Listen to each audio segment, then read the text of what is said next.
¿Sí me escucha, señor presidente?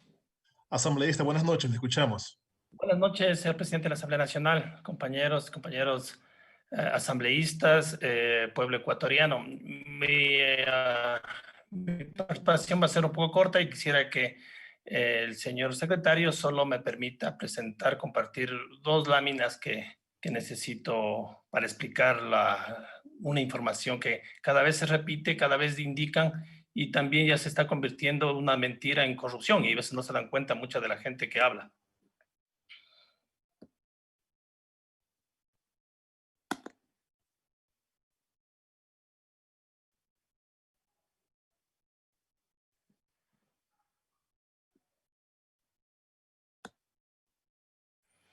Una de las cosas que siempre se repite sin pruebas, se hacen voceros de los canales de televisión, que la corrupción, que la década. Entonces, una de las preguntas que me hacía es, bueno, veamos de la década robada.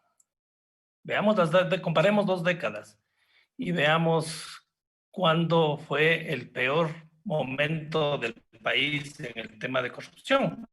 Entonces, un poco de la información que se genera dentro de Transparencia Internacional, revisamos y estaba haciendo unos cálculos de los 2 años de corrupción, de los dos,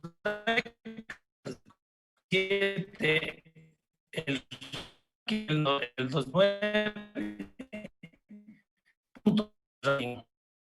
la otra década, que se entregó a la década, fue 150. Es decir, hubo un incremento de 111 puestos en corrupción. ¿Quiénes estuvieron en esa década? Abdalá Bucarán, Fabián Alarcón, Shamil Maguade, ahí estaba un señor que era ministro de Economía del periodo bancario, estuvo Lucio Gutiérrez, estuvo de el Banco y de decir el país en la década robada, que sí es del 96 y del 2007. ¿Cómo incrementó la corrupción en el país?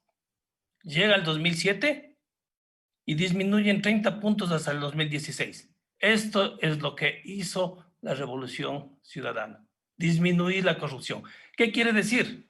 Con claridad en contra de lo que dice el asambleísta que me antecedió en la palabra. Las leyes ayudaron a bajar esto, a bajar la corrupción. Las leyes que se hizo en la década pasada, en esa década robada desde el 2006 hasta el 2007, fue la que incrementó la corrupción en el Ecuador. Así que no nos vengan ya a mentir, ya la gente conoce qué era antes y cómo estuvimos referentemente. Y quisiera que cuando se informe de este tipo de cosas, se tenga información. Ustedes pueden revisar en toda la información de Transparencia Internacional cómo fue. Entonces, la década robada queda clarito. ¿Dónde ves? La década que luchamos contra la corrupción está aquí. Pero claro, ahora vemos que sigue aumentando la corrupción. Porque claro, las mismas personas de esa década están nuevamente en un gobierno que lo que hicieron en la pandemia es lo que hacían en la década de los 96, del 96 hasta el 2017. Así que no solamente corrupción es hablar y decir y atacar a las personas sin fundamentos o agredir a su familia, decirlo, es también los que mienten. Mentir también es corrupción. Y solo la prueba es tan clara. Leyes que se generaron, leyes que ayudaron a bajar los niveles de corrupción en 30 puntos. Porque en la década que robada subieron de 39 a 150. Miren, esto es lo que se hizo y lo que se hizo en la Revolución Ciudadana.